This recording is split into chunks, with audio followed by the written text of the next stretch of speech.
Better than ever with our new sales and service center on Route 32 in North Franklin. Everyone says there's nothing better than dealing with the dishes, and here's why. Selection. We have the area's largest inventory of off-lease, one-owner vehicles of all makes and models. You name it, we got it, or I'll get it for you at no additional charge. Quality. Each vehicle goes through a rigorous 120-point safety and quality check. Nothing leaves the lot without my personal approval. Convenience. We have financing sources for almost any situation. We offer on-site registration processing, and we have maintenance programs for years of stress-free ownership. And now open for all your maintenance needs. Our full-service repair facility where oil changes start at just $19.99. Call today for your appointment or just stop by. So save thousands and deal with the dishes. Route 32, North Franklin. Or check us out online at dishfranklin.com or ring us 860-383-4750. Make a dish.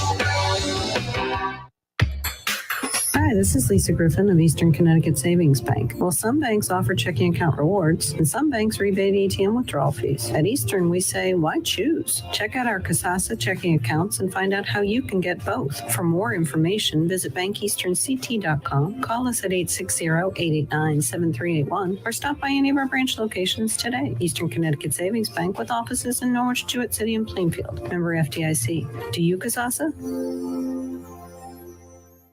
Did you know that Allstate Insurance, the Trahan agency, has 2 offices now, Plainfield and East Lyme? And that's good news for you, since Kevin Trahan has been in the insurance business for well over a quarter of a century. Plus, he's easy to find. Just search in any browser, Kevin Trahan, Allstate Insurance, and when you get to his Facebook page, you'll find tons of helpful information on questions you may not even have thought to ask.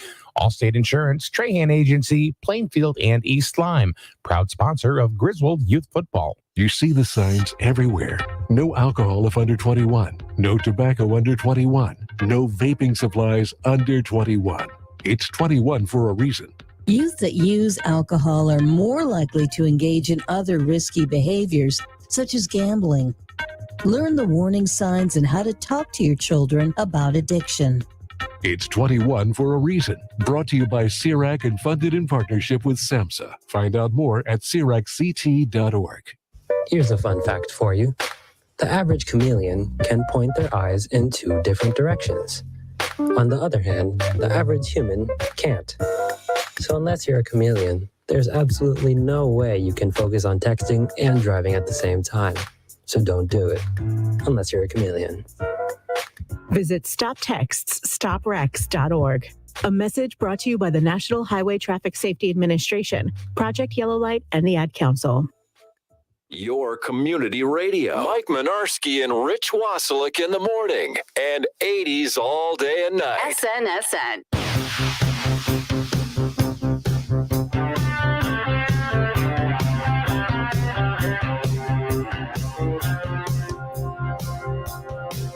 Papa, why can't we telegraph while riding a horse? Son, there ain't no one to blame but Jeffro. He was riding old Betsy the Stallion, tip-tapping away at his telegraph, when blam, ran right into the side of the saloon. Well, if Jeffro can't do it, neither should you. Don't text and drive. Visit StopTextsStopWrecks.org. A message brought to you by the National Highway Traffic Safety Administration, Project Yellow Light, and the Ad Council. Your community radio. Live from Main Street. Mike Minarski and Rich Wasilek in the morning. And 80s all day and night. SNSN.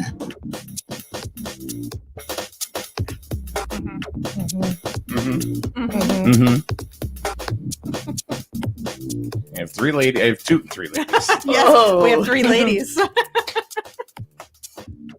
Turn the microphones on and they go, What are you about? We're just because it says Mike and Rich, and we're like, Oh, yeah. Well, Rich is usually here on Tuesdays and Thursdays, but Rich is on assignment. Yes. See, Victoria, one thing that is you'll find out is that if you're scheduled for like to come in and on a normal morning and you can't, for like because you have real life. Yeah. We never say what you're doing or what you could be doing. We just say you're on assignment. Sounds good. Because if you're on like Fox News or something like that, we'll say, I'm Stacy and Jim Jones is on assignment. Perfect. What assignment are they on? Well, I can tell you, Rich is on assignment in bed right now. Yeah. He ended up having to go into work last night for midnights. Got called Oh, in. really? So either way. Either way, it would, Either yeah. way. Mm-hmm. So what was the reason he wasn't coming in today in the first place? I think he was doing a training, or he had a class or something this morning that he was supposed to have. I forget what it was now, but it either way. So just so you know, as Rich usually comes in on Tuesdays and Thursdays. However, he's his life has gotten in the way of this radio station. I don't know what the hell I'm going to do. Right? So you know what? At least in true family form, his wife Kathy Waslick is here. Mm-hmm. So don't call her Rich.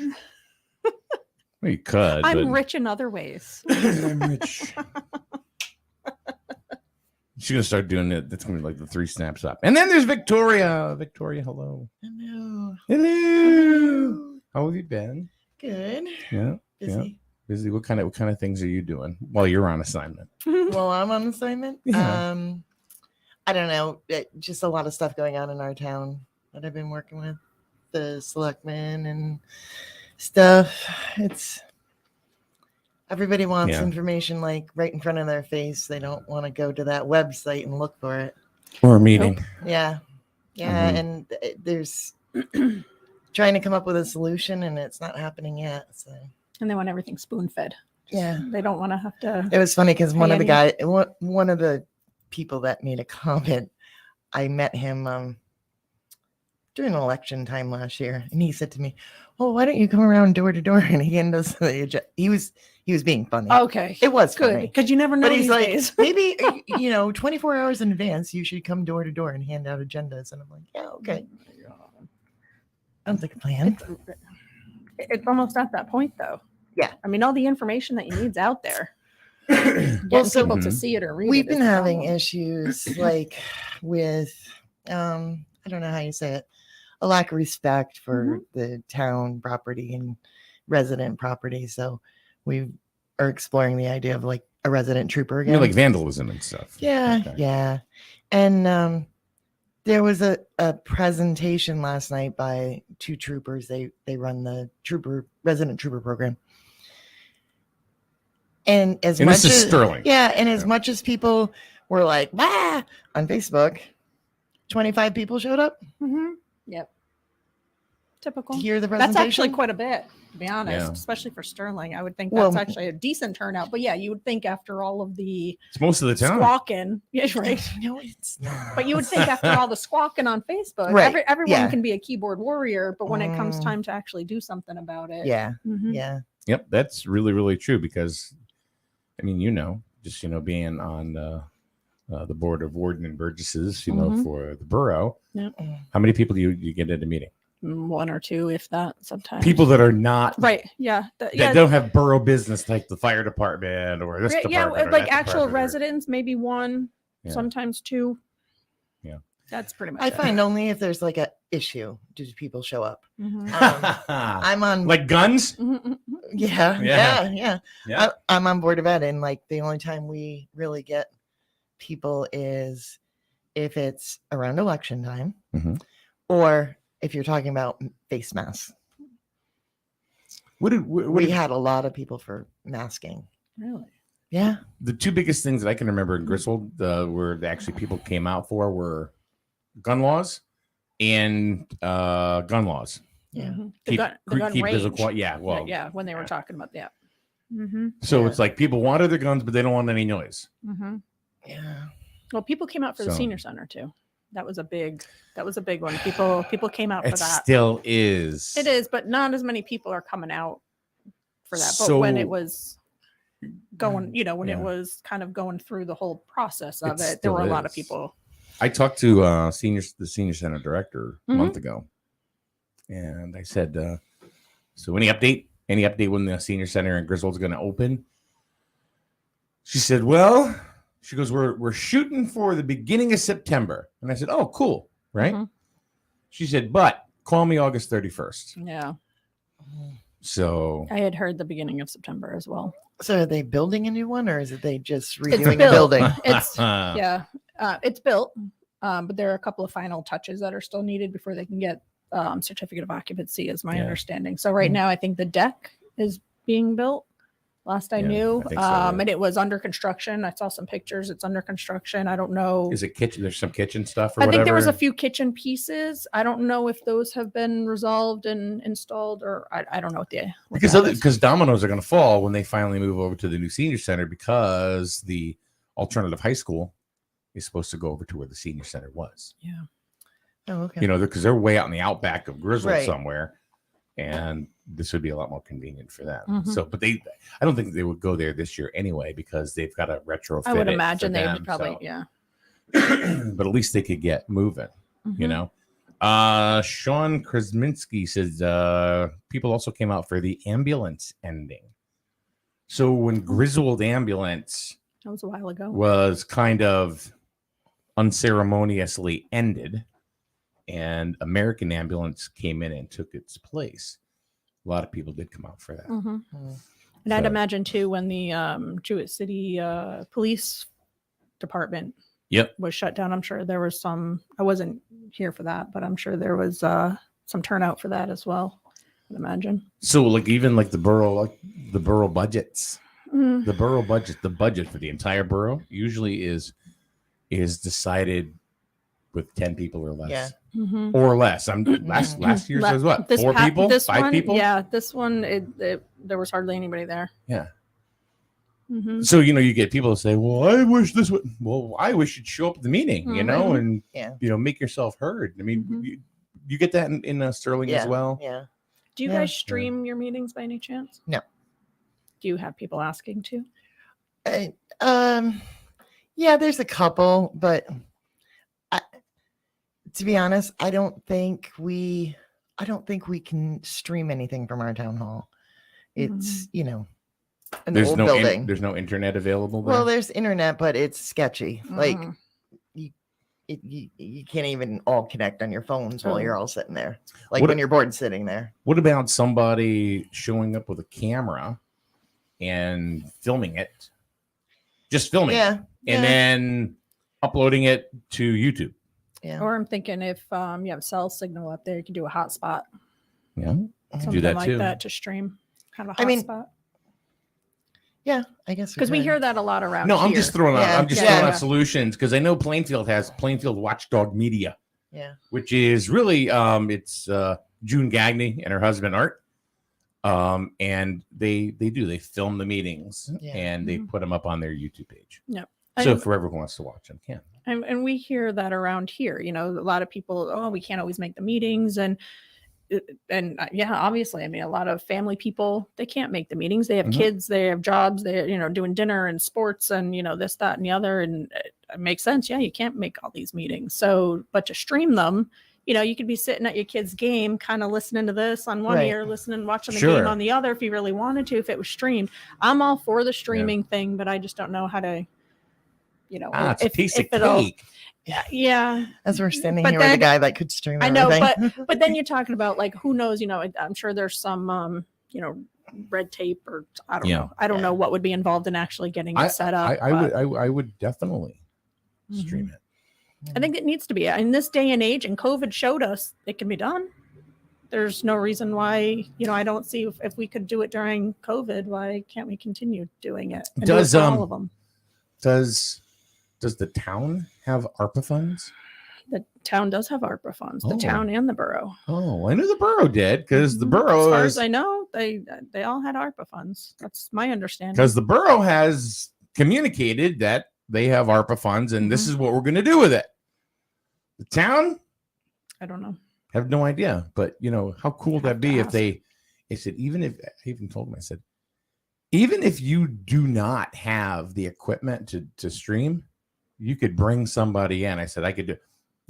Mm. You know, so there you go. There's your government in action right there. You know, I just think it's in this day and age. You know, we don't want. We put it this way. Excuse me, Mr. and Mrs. Selectman. Your 1982 views want them back. You know, so this is, and I'm sorry, but it's true if you don't like it. Yeah, streaming to me nowadays just kind of seems like it's just a natural progression of the way things work now. Everything is streamed, everything's available. Why not do it? Even you could just sit there with a phone and stream it. I mean, we saw some people doing that, for some of the finance meetings during COVID. There were people that would just get on their personal phones, stream it on Facebook, and it was, like Facebook Live or whatever it was called. And, people could see it that way just by, just a resident, streaming it. I mean, it just get it out there, and then people may be more involved. You may get more people that see it, are more involved. These in-person meetings at night, with families and stuff, it's just not feasible for people to go out to them. Here's irony. And I'm going to ask both of you this question. You can abstain or you can go ahead and answer this. And this is not anything personal on anybody, but I'll bring it out. During COVID, there were a lot of meetings at the Board of Education about kids wearing masks here in Griswold, whether they should wear them, they shouldn't, whatever. There was a person literally running around with their phone and running and would be in front of whatever Board of Education member was speaking. And I thought that was really cool because I couldn't make it to the meetings. Yeah. The Board of Education has sent, they now, when it comes to meetings like that, they are set up for streaming. So they're good. So if they can do it, why can't the rest of them do it? Well, the person that was running around looking, getting the video stream was our now first selectman, Dana Bennett. I do remember that. Yep. Now that you say that. Yeah. Why isn't it being done now? Don't know. We'd have to ask. You could literally get a big old selfie stick with a tripod on it, set it down, attach your phone to it, hit go. Well, I know our Board of Ed, they're working on a policy for streaming in Zoom. I guess if you don't have a policy in place that allows you to do it, you can't do it. See, I look at that the other way around. If there's no policy, then that means you can do it. There's nothing precluding you from doing it because there's no policy. Well, I think with COVID, it changed everything. Like they gave you permission to do it like across the board because of the health emergency. But now that the health emergency, is it going now? I think we're still under Aren't it. we still I under think we're it? still under it because I looked that up yesterday and I think Lamont redid it in June and it's good for 90 days when I looked at the letter yesterday. I think so. I think we're still, so we can get more federal money to balance our budget, but we're not doing that. No. Yeah. So Mayday. I think because of that emergency, you were able to stream, but when that ends, you have to have a policy where you can stream. See, I don't know. I mean, I think, is there something saying you can't stream? No, but I think there's privacy. Well, I think there's privacy issues. It's a public building. Right. I know, but some people do get weird. Like, then that's too bad. They don't want to be on camera at a meeting. Bad. They don't want. They're in public. They're at a public meeting. Yeah. I could stand out here with a camera. Okay, and I could film anybody I want, and I don't care who gets uptight about it. Not that I'm going to do it, but but people do get weird about it. They do, but that doesn't mean you need a policy for it. That means, if they're sitting in a room that they don't want to be, it's a public meeting in a public space. There could be 1,000 people that show up. Right. I mean, so what's the difference? Yep. It's you can't put yourself out there in a public meeting in a public space and then say, don't look at me. So when your child goes to school, like school starting, you get all those papers. Yeah. Can we use your child's picture? Yeah, Can we video your child? Can we do this? Can we do that? Where can we use it? I mean, it's something that they've kind of had for a while, but that's for children. To me, that's a little different. That's for children within a school system. Right. And that's a little that's different than an adult at a public hearing in a public place. I think people have kind of gotten used to that idea that if you're at school, it's kind of. See, I look at it as if there's a few that aren't comfortable with it, I don't think we should cater to them. There's no policy that's saying you can't do it. So, like, for example, last year we were doing middle school basketball, right? And we were going to all. Didn't you have a problem in Brooklyn? Yeah. Oh, you have a really good memory. I do. My kids say it's like I'm like an elephant. Still trapped. Wow. And it's exactly it. Yeah. It was the Brooklyn Middle School. Yeah. Where we called them. First time the principal didn't even call me back. So the second time it was like, all right, well, we can't because we couldn't get permission slips sent out fast enough. Right. And I'm like, for what? And they said, well, we did question the parents or ask the parents, and apparently there were some of them that weren't. The boys were fine. You could stream the boys all day. But the girls, they didn't want the girls online. I'm like, for what? We're not doing anything, but Do they screen everybody that comes in to watch in person? Right. I don't know. Then I mean it's the same thing. Yeah, it's the exact same thing. I don't understand the logic behind that. So Lord says, can't they just post a disclaimer that the meetings are being recorded? There you go. Right. Yeah. Yes. There's a disclaimer. And if you don't like it, then you don't, you stay out of camera view. You don't go into that meeting. Or Yeah. I don't know. I mean, for the few that aren't comfortable with being in public, I don't see why the rest of us need to cater. And Laura says right out, but aren't all meetings public record anyway? Yes. Mm-hmm. Okay. As Board of Education meetings are. Yeah. So it's funny because you have two governing body, or three really. You got the town, the borough, and you have the Board of Education. The Board of Ed, they took care of their stuff. Right. You know what I mean? They're streaming. They're good. Yeah. But the town and the borough are not. Daryl says children faces could be blurred. Okay, so I'm going to speak to that one. No, they can't. Not on a live video. Nobody's going to do it. And that's just it. Because when you're in a public place, if you don't want your child in this day and age, this is, again, like I said earlier, this is not 1982. Right. Yeah. All right. This is 2022. Mm-hmm. Things have changed. We've lived through a pandemic, and streaming came to the forefront of everything and changed a lot of things and changed a lot of ways of life and how people communicate. Yeah. Right. Yeah. So it's like, okay, well, screw it. We can't use Zoom. Why? Because there may be little Johnny in the background, and I don't want the 20 people in my business meeting to see them. Mm-hmm. Oh, but let me blur their face. No, it's not going to happen. Well, that too, and think about it. I know we have kids in high school. They go to, the volleyball games, the basketball games, the football games. What do you think all those kids in the stands are doing? They're videoing. Yeah. They're throwing it on Snapchat. They're on TikTok. They're on YouTube. Are you getting permission slips from all the parents for all the social media stuff that all these kids are recording? No. And it's out there. You have no control over it. It's out there. It's funny you mentioned Brooklyn because I just remembered what happened. I was watching, they had a Board of Ed meeting. And then we couldn't use their last names if we did it at all. But they were doing like I think it was a Facebook Live. I don't believe it was a Zoom. I think it was a Facebook Live. And I'm sorry, go ahead. It was a Board Ed meeting. And it was Facebook Live, and somebody hacked in.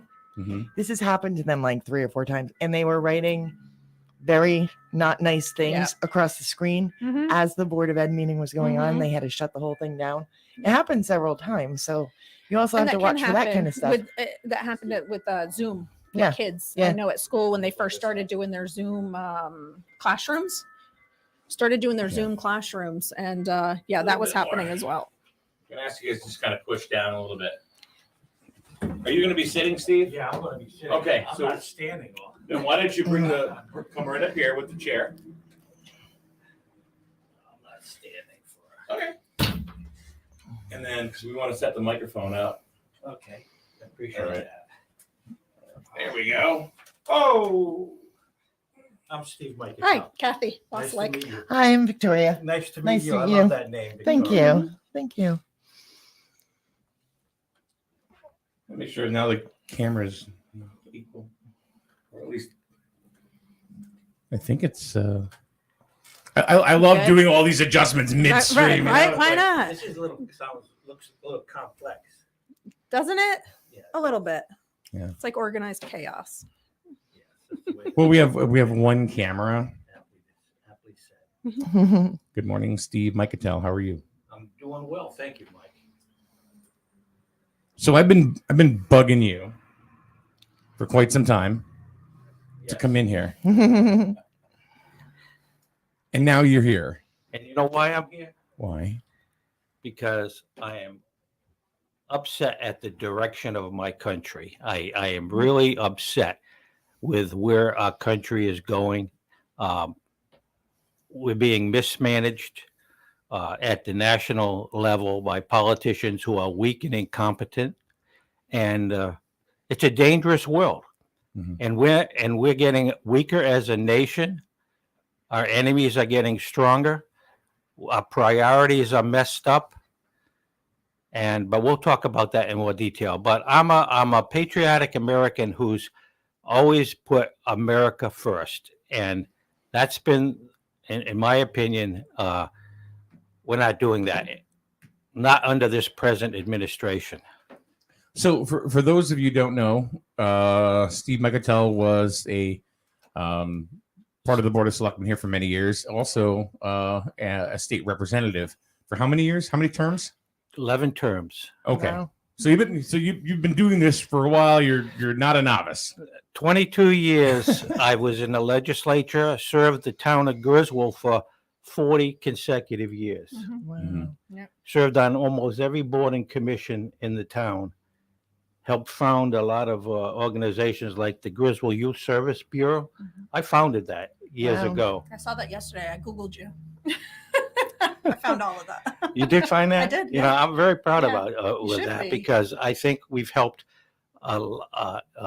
Ryan Auburn has done a fantastic job helping young people in this town because I said, listen, they were saying, every kid, they said, well, we got to help just certain kids at risk. I said, no, every young person is at risk today. You can't say that, you know, choose. yeah, you pick and choose. We have to serve all the young people. It's a difficult job growing up today, and they need help. They need support. So that's an untold story. Maybe someday it will be told about a lot of people you'll never know have been helped by the Youth Service Bureau in this town. And those kids are going to be better off for it. We're going to be better off for it. Right. Yep, absolutely. But today we talk national stuff. So, what is the one thing that really gets in your craw about what's happening nationally? What do you think is our biggest issue? Because I'll tell you, a lot of people talk about how we're being distracted. We're getting kind of thrown off the scent of whatever is really supposedly happening. So for you, who's been, in this scene for more than 2 decades, what do you feel is probably the biggest issue facing the United States right now? Well, it's hard to always put them right in the proper order, but one of the things that every American needs to be concerned about now is the dual application of justice. That is, we are developing a two system of justice, one for elites and one for the liberal elites and one for Trump supporters. And you can see that. And I'm a person who has to tell it like it is. If I don't put my party, I've been a Democrat, but I don't put my party above my country. Never did. I never put, when I was a state legislature, I never put my party above my state. Right now, as I see it, the Department of Justice, including the FBI, which is part of the Department of Justice, has been politicized. It's politicized. That is, and when you politicize our nation's institutions, you weaken democracy. And one thing that this country was founded upon was equal application of the law, equal justice for everyone. But I'm looking around and I'm seeing it, especially with the way the FBI has been acting, and you got to pay attention to really what's going on, because if you don't pay attention, you're going to miss some of this stuff, because a lot of it is not reported on mainstream media. You can't find out. In fact, I think the mainstream media has done a great disservice to Americans by restricting the information that they give Americans. Amen. I'm not going to say they're necessarily lying, but they've misled Americans. And I'm going to give you a perfect example of what I'm trying to say. But I want to stick this in there, is you also have to be careful on what non-media or national media you're listening to and watching, because some of it is so extreme that because they don't want to fall in line with the CNNs, the Fox News, CNBCs, they'll believe, on something like on American Patriot, werule.com. You know what I mean? And that could be so far right. Yeah. So some dude in a bunker, that people will believe it because they don't want to believe something else. Yeah. Well, people are getting selective information, and that's the problem. That's it. That's what I mean. So they get biased information. You get biased information, and you get selective information. And I'm going to. I hope I didn't lose my.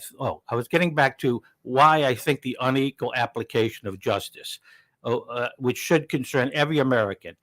And let's go back a few years to the so-called Russian collusion episode.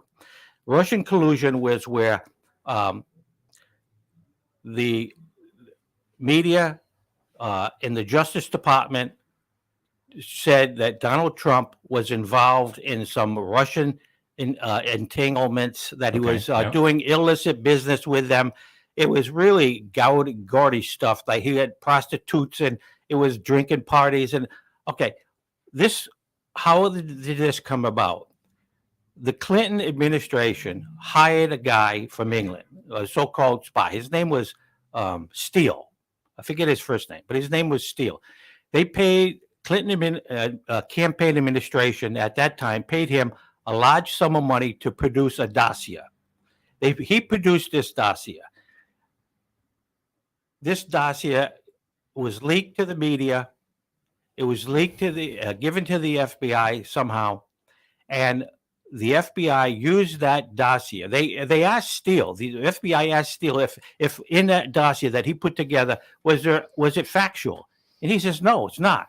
It's not factual. So they knew that it was not factual, but they used that dossier to go to the so-called FISA court. The FISA court is a special court where you go to get a warrant to spy on Americans. The FBI took that dossier, went to the FISA court, lied to the FISA court about how accurate that dossier was. It wasn't. It was fake. So the FISA court issued him a warrant to spy on the Trump campaign. Then, after Trump was elected, they held 2 years of investigation. The Democrats in Congress held 2 years of investigations on this dossier, on Trump's collusion with the Russians. They spent 2 years of his administration, $60 million. They hired 60 Democratic lawyers to investigate this, and it came up with nothing. But for 2 years, the media pounced on this, and almost every day you put on the news, there was Russian collusion. And it was a hoax. And who financed all that? It was a hoax. Okay, so it was that 2 years of misleading the American people. No apologies for getting it wrong. Nobody said, hey, you know what? I'm sorry, Americans, we got it wrong. No, they just moved on to the next thing. And that's troublesome when your national media gives you bad information for 2 years and doesn't own up to it. So who's weakening our democracy? That's really the question. And so Trump was hounded for 2 years under this so-called Russian collusion hoax, when it was all fabricated by the Clinton campaign and the FBI. They were colluding with this. All right, Kathy, you're going and Victoria, I really would like to get your comments about this as well.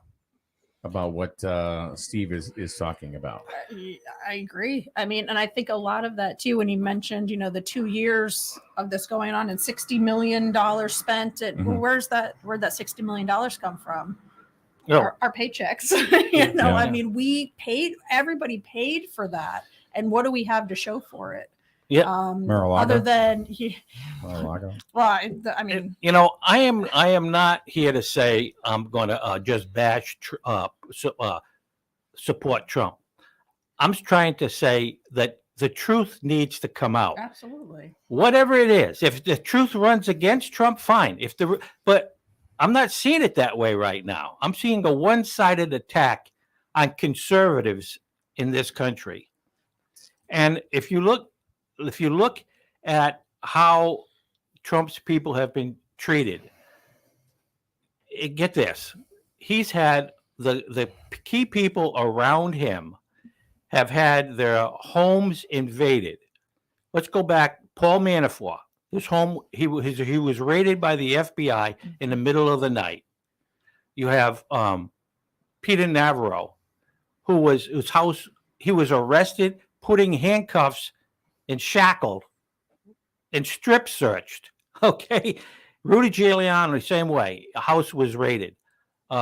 Roger Stone, a 70-year-old guy, they sent 30 FBI agents with guns in the middle of the night to take out this 70-year-old man, Roger Stone. Okay. Is that the way you treat Americans? Do you treat Americans that way? Not supposed to. Not supposed to. There you go. Do you raid them with assault weapons in the middle of the night? Is that the way? Well, that's when they're sleeping. This is what These are your targets. This is scary. I mean, this is scary. Why do you think that's happening? Why do you think they're going after the conservatives so much? I mean, coming from it's interesting. Yeah. I really appreciate that. As a Democrat, why do you think? Why do you? I'll think tell that you is? why. I think there's a ruling class in the Washington area, but there's a ruling class in this country. It's made up of the elites, the Pelosi's, who's a multi-millionaire. It's made up of the swamp in Washington D.C., where you have almost entirely democratically controlled apparatus of the Department of Justice. These are people who have been appointed. The State Department, the same way. They inherit their jobs, family to family. They pass it down. It's like an inheritance to them. Okay, it's hard. So this ruling class, made up of the National Democratic Party, the federal agencies, and they want to run the country, and they won't allow a narrative that challenges their narrative, because they want to control the narrative. That is, they want to control the story. If you control the narrative, you control the vote. Because if only people get only one side of information, that's going to basically see you steering them towards a certain way. So control the narrative, control the story. Don't let any other quote outsiders in to give their a different point of view, because I call them radical left. They have a view of America. They have a view of the world, and their political ideology is like their religion. It's like their religion. They will not allow anyone to challenge them, because if you challenge them on their political ideology, you're basically challenging them on their reason for existence. So shut down the conservative vote, shut down the conservative voice. And you've seen it happen with the big tech, Facebook, Twitter. If you challenge the narrative of the day coming out of the Biden administration, then you're going to be censored up. And what's an example of that I can just bring up right now? Let's take It happens. I mean, on Facebook, it happens almost every day. Yeah. They have their fact checkers, and if you post anything that even seems a little benign, like not even really crazy or radical, I want to get Victoria's comments too on this, because I think I see you shaking your head. I could just sit here and listen to him all day. Here's an example, and I don't mean to shut you up, but let's just take one example of how they control the narrative, the storyline. When it came to the pandemic, and people said, well, how did this pandemic come about? And we all know it came from China. The question was, how did it come out of China? And the storyline that the Biden administration and the ruling class wanted you to have was that it spread from animal to animal. Somehow it did not come out of this lab. You can't say it came out of this lab. There is a biological lab. It's in Wuhan, China. It's controlled by the Chinese military. They do biological experiments there. You couldn't say anyone who said that this pandemic started from that lab was censored. You could not get on Twitter. You could not get on Facebook. Scientists were told to be silent about that because they didn't want to tick off China. China has had a lot of influence in this country that we don't even know about, how they got it.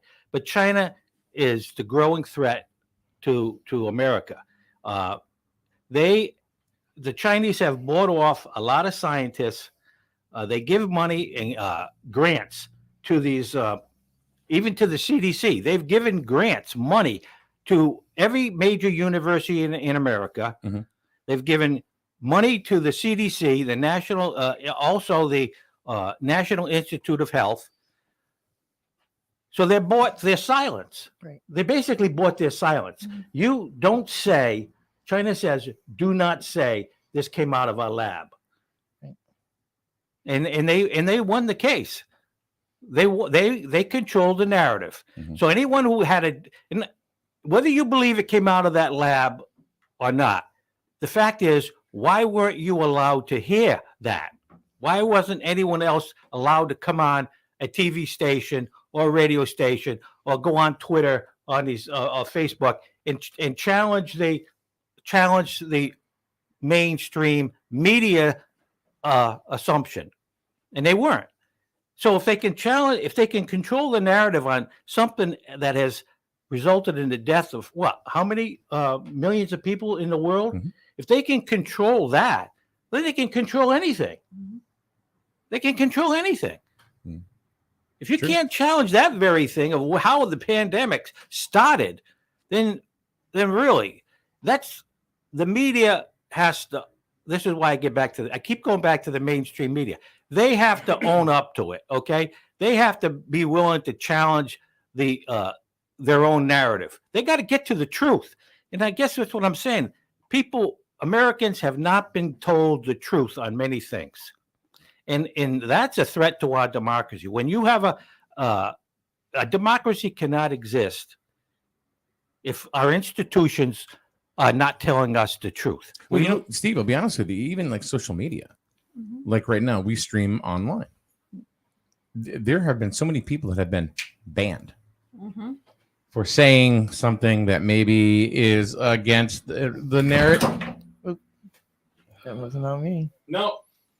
Victoria? That wasn't me. No. I'm talking about. Getting banned? Oh, yeah. Yeah. Mm-hmm. I've been in Facebook jail a few times. Happens to the best of us. Mm-hmm. But you said what really bothers me.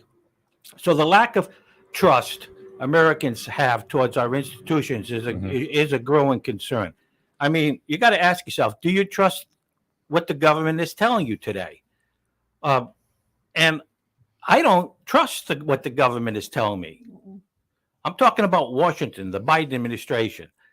I don't trust them. I don't trust what the FBI tells me. I mean, they've been caught in so many lies that they've lost trust with the American people. At least that's what I feel. And do you think they know that? Do you think they see that they've lost trust? Well, they're going to find that out. And here's the thing. What? How long who's going to stand up to them? I mean, who is going to stand up to a very important national institution that we depend upon, and we need a honest and strong FBI. How long can our democracy exist when we have a dual system of justice, one that applies to this group and another laws that apply to another group? Mm-hmm. But here's the thing that the other thing that concerns me is open borders. I have to say something about open borders. If you have open borders, you don't have a country. And there's a legal way to enter our country. And right now, that is completely being flaunted upon. We've had 2 million illegal aliens, immigrants, whatever you want to call it, enter our country in this year alone. Now, that would be like almost the size of the state of Connecticut, 3 million people. Bridgeport has like 30-something thousand illegal immigrants living in Bridgeport. They come across the border. They're supposed to be met by the Border Patrol. They're supposed to be screened. Screened for what? Screened for whether or not they have criminal backgrounds, whether or not they have COVID. They're not screened. They come into the country and they're processed. They're processed. They go all over America. Mm-hmm. They go by bus and they go by plane. They're waiting for them. And they go to Portland, Maine. They go to Bridgeport, Connecticut. They go to Hoboken, New Jersey, wherever they go. They go all Hoboken. Wow. They go all over the country, Atlanta, Georgia. And they come in like in the middle of the night. If you want to see this go on, you have to go there in the middle of the night to see people getting on buses and getting on planes paid for by you and I, the U.S. taxpayer. But that's not just the issue. The issue is how much illegal drugs like fentanyl are coming through that border. The drug cut. Who's bringing all this organized effort? Where you look on a TV screen and you see thousands of people coming in up. They're coming up through Mexico, all the way through Mexico from Latin America. So they're coming up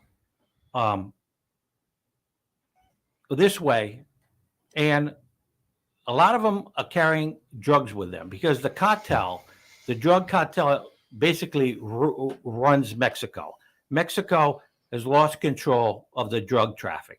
So these people, the cartels are using a lot of these immigrants coming through, bringing in drugs like fentanyl. Yeah. Now, fentanyl and the drugs that are coming up have killed 80,000 or more young people in America every year. That's a fact. That's like saying, okay, the population of Norwich and Groton is not 80,000. So you got 80,000 young people dying from this illegal drugs coming in from Mexico. Mm-hmm. That's like killing everyone in Groton, killing everyone in Norwich. Well, Kathy, now you're in the pharmaceutical industry. I am. Is that where fentanyl's coming from? Or do you not know? I mean, pharmaceutical. I know on the projects I'm working on, it's not fentanyl. Okay. Victoria, you're just kind of soaking this up here. I am. Well, the fentanyl is coming from China. Yeah. That's where it's coming from. What are your thoughts on those folks that are crossing into Texas and things like that being bussed into New York City and DC? Well, do you think that's making the statement that they're hoping it makes, or do you think it's having any effect at all? The governor of Texas and the state of Texas gets maybe 4,000 immigrants a week or a day.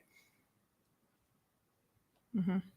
They get New York City has received maybe, or Washington D.C. 4,000 immigrants so far all this year. So they're getting just a small taste of what the states of Texas, Mhm. Arizona, New Mexico are getting. Mm-hmm. And they've responded to it, not And they're positively. saying, oh, you're happy. You got to share some of the pain. Mhm. I want you to experience New York City, just a small bit of what we have to go through Mhm. to handle thousands of illegal immigrants coming in almost daily. Now, did you have a comment, Victoria? Well, I was watching something about this the other day, and Governor Abbott sent buses to DC and then to New York, and the mayors of both towns lost their cool. Like, yeah. we can't do this. We need resources. We need this. We need that. And like he said, like you just said, they only got 900 A taste of it. illegals. Yeah. You know, A small and here we are in New York was, oh my God, we need resources. We need resources. Well, what about Texas? Right. Well, They're getting thousands a week. Mhm. And they've tried to politicize it from what they're trying to twist Oh, it of course. by saying, oh well, now Texas, and they're trying to politicize these immigrants Right. who need help Yeah. by doing this, and it's just frustrating. It's so frustrating to listen to it all.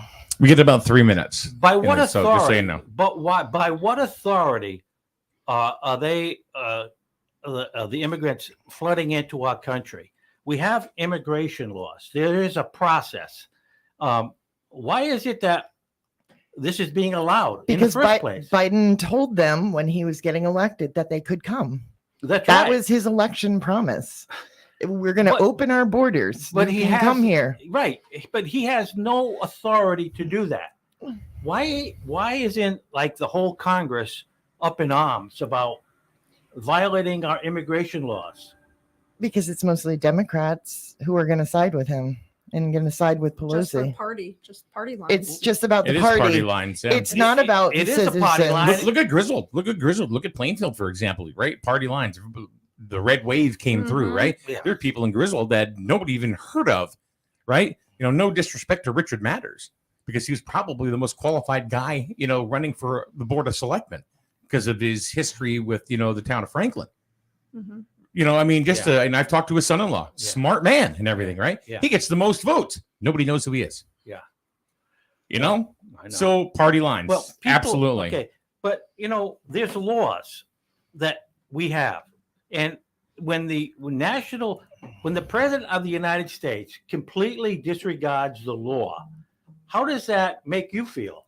Well, what about using the HERO Act to pay off student loans to reduce the student loan debt for people? I think he's basically trying to buy votes. Of course he is.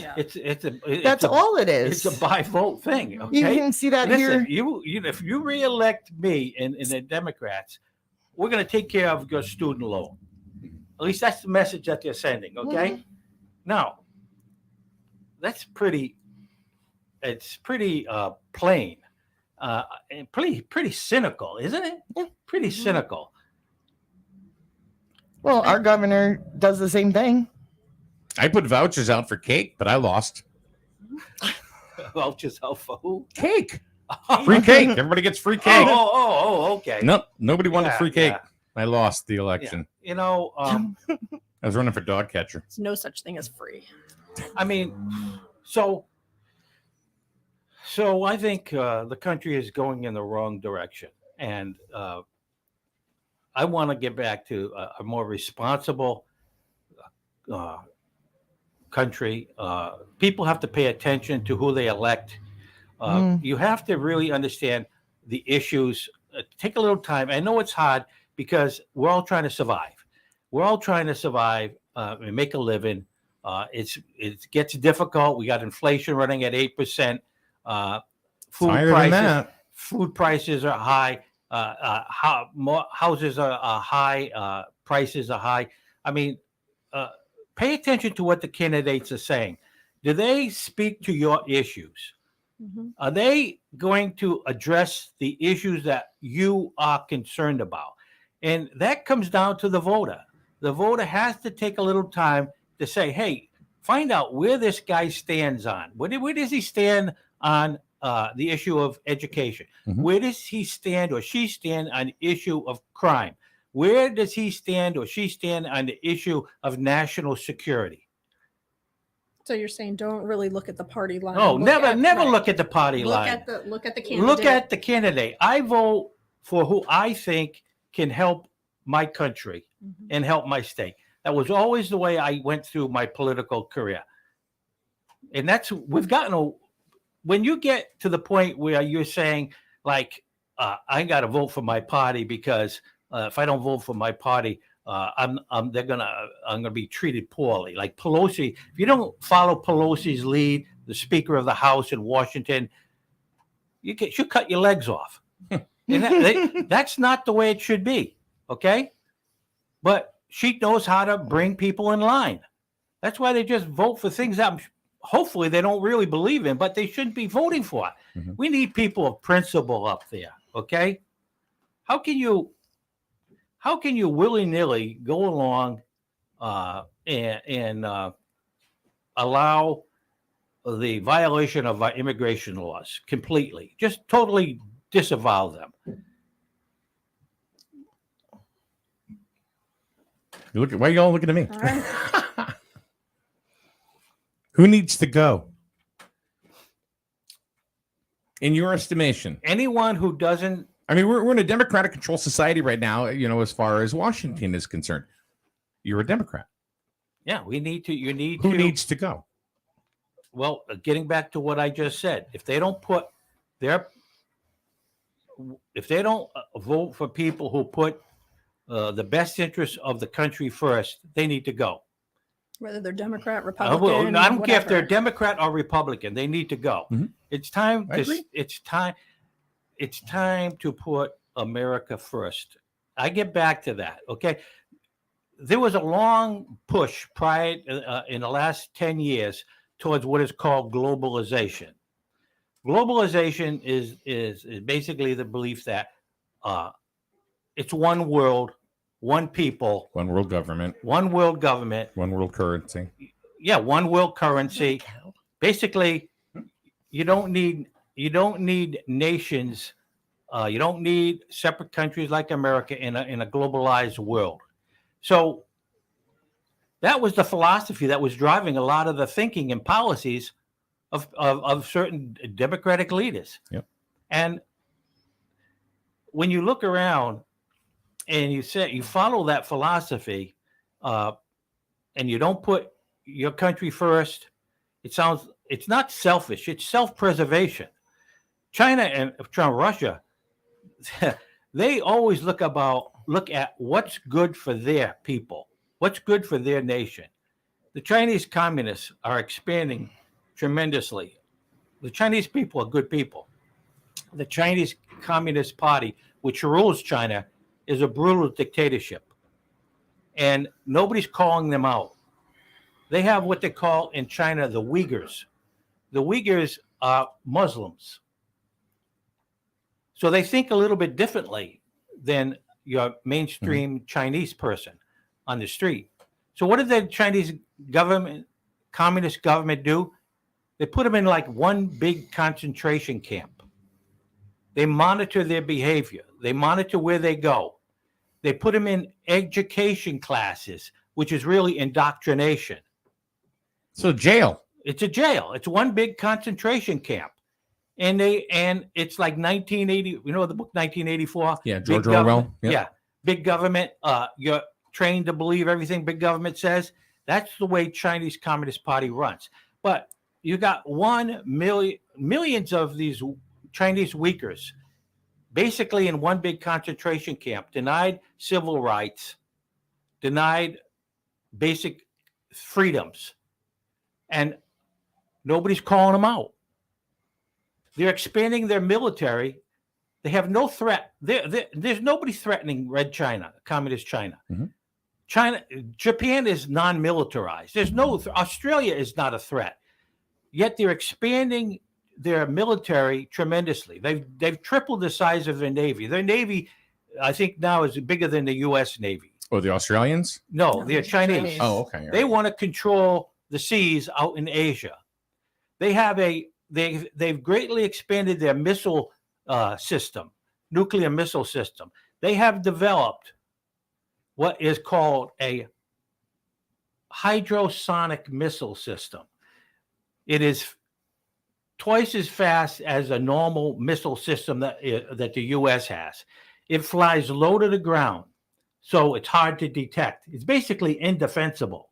You can't defend yourself against this hypersonic missile. Yep. Milley, the Joint Chiefs of Staff, chief of the U.S., this General Milley, said it was a game changer. Which is when he says it's a game changer, and that's coming from your Joint Chiefs of Staff chairman, then you know we're in trouble. Mm-hmm. But China, how is China able to do this? They've got the money. They've got the strong economy. They know that they can't be a world power without being a strong economically. They have to be strong economically.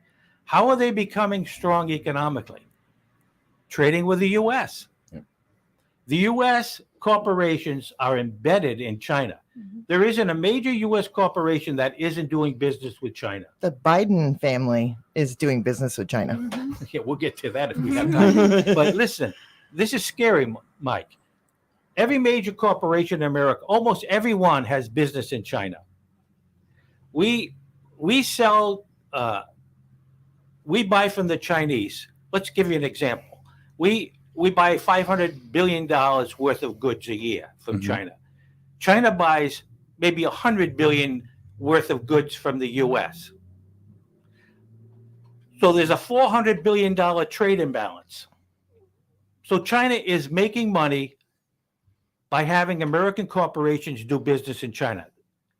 They're making money by having Americans buy their cheap products. They're using that money to buy influence in the world and to build up their military. That should concern every American. We need to pay attention to what. Here's the thing that's going to be scary, and I'll just briefly mention it. There probably will be a war with communist China within the next 5 or 10 years between us and communist China. Why? Because it's over Taiwan. You heard recently. Well, they've been talking about that for a while now. Okay, but the Chinese they're stronger militarily. The leaders of the Chinese military actually said a few years ago that they think they can survive a nuclear war against the United States. That's scary when their leaders in the military say that. But why would they even want to go there? That's ridiculous. Isn't it? Isn't it? It's absolutely ridiculous. But see, this is not, they can do what they want. They got a dictatorship. It's the Communist Party. They can do what they want. And if you got somebody who's a megalomaniac in power, like Putin, who says, we're invading the Ukraine, and if you don't like it, and if you try to stop us, we're going to do something. We'll drop a nuclear bomb, maybe. I mean, Putin threatened to use nuclear weapons if the U.S. got directly involved in the Ukraine. That's why we didn't send any troops there. When you got a group of people that control every facet of society, like the Communist Party in China, they can do what they want. Okay, just to finish my thought. So what are we going to do when China says, remember when Pelosi made a visit to China? What did the Chinese government say? They said, if you go to Taiwan, right? Is this what we're talking about? Right. If you go to Taiwan, then there are going to be problems. Yeah, big problems. They alluded to war, didn't they not? Yes. So we thought we may be going to war with China because Pelosi's visited Taiwan. Well, and then of course, Pelosi's like, I do what I want, so. It was a foolish thing on her part. I'm going to tell you right now, because it could have opened up Pandora's box for what? A visit? Yeah. All right, but I'm getting lost. I don't want to get lost. Here's the point. The Chinese are never going to give up Taiwan. Taiwan historically was part of China. They're not going to give it up. No matter what America says, no matter what the world says, China, no matter what the Taiwan people, the Chinese don't recognize Taiwan. They're not separate. The Chinese are going to hang on to Taiwan, whether it means war or not. And if the U.S. policy remains the same, that is, we will defend Taiwan, that means war. Mm-hmm. It means there's no escape from it. And if it's war, it's maybe a nuclear war. And I just listened to some retired generals, American generals, who said that if we had a war with China today, we would lose. Well, that's enlightening and scary. It is, but pay attention. This is American generals saying that they're retired, so they can speak freely. They don't have to. They can't muzzle them. Okay, they're still getting their pension. They can't cut their pension off. So they're saying we can't win a war against Red China.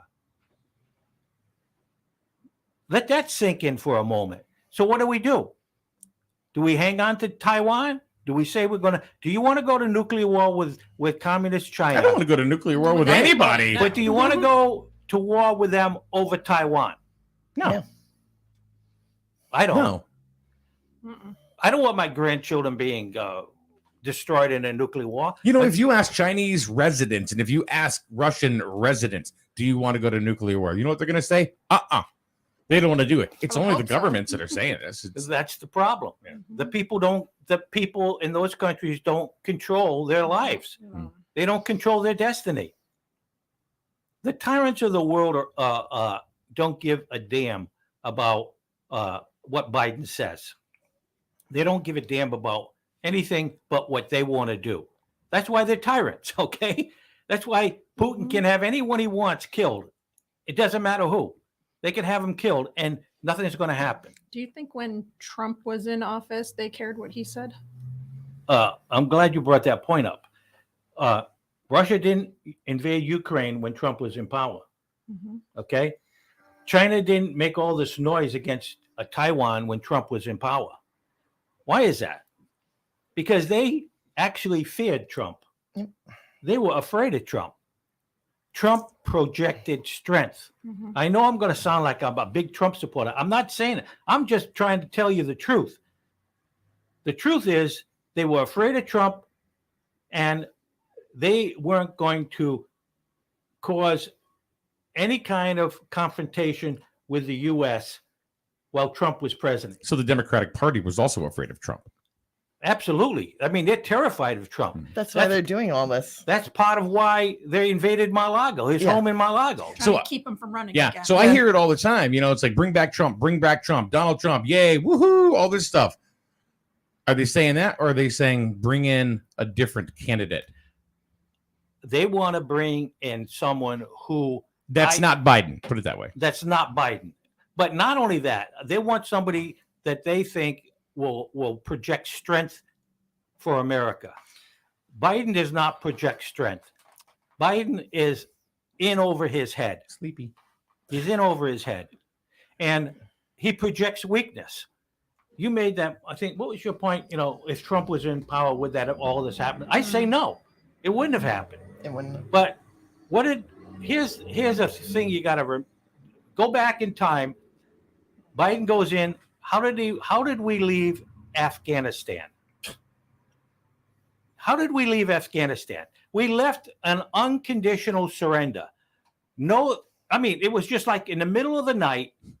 We didn't even tell the Afghan government that we're leaving. We just left. In the middle of the night, we said, Biden says, you got to get out, and you got to get out in 7 hours. We left Americans behind. We left thousands of Afghans who worked with us, whose lives were threatened. They worked with us to try to carry out our policies out there, which were failed policies. But once you had that unconditional surrender, he emboldened the tyrants in the world. Putin looked at that. Putin is the head of the Russian government. Putin looked at that and said, wow, this Biden, he is a weak person. China looked at that. Wow, Biden's a weak person. Iran looked at that. Biden's a weak person. North Korea, God knows what they're thinking, okay? They've been led by crazy people for years. that guy in North Korea is absolutely a lunatic. He's a bonkers. And what do you think what kind of image did America have after the way we left Afghanistan? Now, we should have left Afghanistan. We were there for 20 years. 20 years. We didn't know how to fight the war. And we got nothing. Yeah. Nothing happened. Nothing changed. Nothing changed. Taliban's back in power. Back in power. It's all back. We rolled back 20 years, and all those soldiers who were permanently disabled lost arms, lost legs. Lives. Lost lives. You don't want to hear this? They died in vain. Okay? Yep. That's the truth. They died in vain. If you're telling me that you think they didn't, you're not paying attention to what's happening. When that goes down the tubes like that, what did you get after 20 years of fighting and all that loss of life and ruining of people's lives? Nothing. There should have been a orderly, some kind of orderly retreat. You don't just unconditionally surrender. The Taliban was shocked themselves. They said, "What? You guys are what? What? After 20 years, okay, don't even ask for anything." Now Trump was going to pull out too. Biden says, "Well, we just did what Trump was going to do." No, Trump said, "Here's our conditions. We will withdraw, but these are the conditions. You don't attack Americans. We're going to maybe keep this base here. When we got a timeline, and we'll pull out, but we'll pull out on our schedule, not your schedule." And he laid out conditions. Biden comes in, no conditions, throws everything out the window, pulls everybody out, total unconditional surrender. That sent a message to the tyrants of the world that America is weak and lacks conviction. I was embarrassed. I didn't understand it. I'm like, what? What is happening? Yeah. Yeah, I was embarrassed. And every soldier who served this country was embarrassed. I'm sure they were embarrassed. They looked at that. I can't believe this is happening. Kathy, do you have any last comments? Because we're going to call it a day after this. And also, Victoria, if you have any parting comments on what we've heard. I just want to make sure everybody knows that this is not a Trump rally. No, this is not anything like that, or not, go this candidate, go that candidate. It is strictly, what Steve feels, what he thinks. Steve's been in office, was for many, many years, and of course, followed up by the Board of Finance. Are you finally retired? I don't know what the future holds. And I have to honestly say, I don't know what the future holds for me. Okay, will I ever run for office again? If I get angry enough, I will. Okay, because I'm upset with how this country is being run, and America is, in my opinion, the shining hope in the world. If it weren't for America, Nazi Germany would have won World War II. Think about that. What the world would look like if Hitler won World War II. We kept him from winning that war. We kept Russia from dominating all of Europe after World War II. We kept, if it weren't for that, half the world would be communist right now. If it weren't for America, we'd be probably speaking Russian or Chinese, because they would have so much influence in the world. They would have dominated the world. Authoritarian dictators like Stalin and Mao Zedong ruling the world. Okay? People want to discredit America. Everyone wants to take America down, it seems. So, let's find fault with America. They're a racist country. They're oppressive. We got to change America. America is the best country in the world when it comes to recognizing its weaknesses and making changes. This is not the America of 1860, okay? We fought a civil war to free people from slavery, okay? We ended the segregation of blacks in the South through the civil rights laws. We made changes to make ourselves a better country. But the left doesn't want you to remember that. The left just keeps harping on how bad America is. America is bad. They're racist. They oppress people. That's what the left is saying. And I'm saying, the hell with that. we've done a lot of good in this world. The world is better off because of America, okay? Much better off. I hate to think of what this world would be without America. Kathy, any, because it is time to wrap it up. Yeah. But I want you both to, have your, comments. Yeah, I agree with pretty much everything. I mean, we could talk about this forever, but I, like you, that's why I started getting involved in just the local level, because, a couple of years ago, I was just getting irritated and frankly, just pissed off with the way things were happening at local, state, federal. And I wanted to get involved and be a part of it and see what little piece I could have in this and trying to make things better,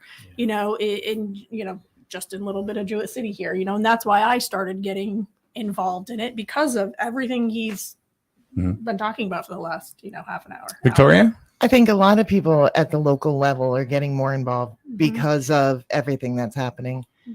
I think the best part of all his comments today was the fact that he's a Democrat. Yes. And he can still see this. Yes. Absolutely. I think it's that's not about party. We've been talking about that here for a long time. but- It's not about party. But in this day and age, it is. They've Sadly. made it about party. My party has abandoned me. I didn't abandon my party. Exactly. Okay. They've abandoned me. They don't, the National Democrats Party, and they do not represent my values. Okay. Right. And that's why I'm speaking out. They need to change. My party has been captivated by the hard left. Okay. Which is basically an anti-American movement. And I'm sick of it. Steve, thank you very much for coming on in. My pleasure. I appreciate you come back. I'll come back. Sure. All right, we'll discuss and we'll get you back in here. Yes. Very, very riveting, and just a different view on a lot of things that you don't hear today. Kathy, thank you for coming in. Thanks for becoming Rich Wasselick today. Anytime. And of course, Victoria, thank you for being rich too. Oh, thank you. It takes two of us to fill his shoes. Right. Yeah, see what I mean?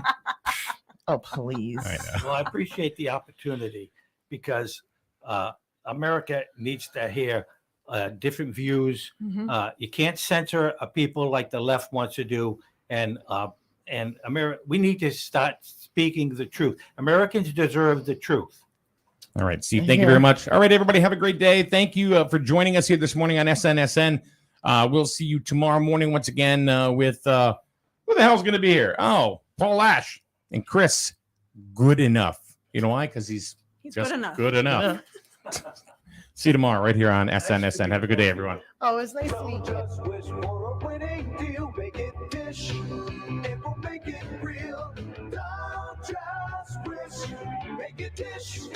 Hey everyone, this is Ellis Dish from Dish Motors. We're back better than ever with our new sales and service center on Route 32.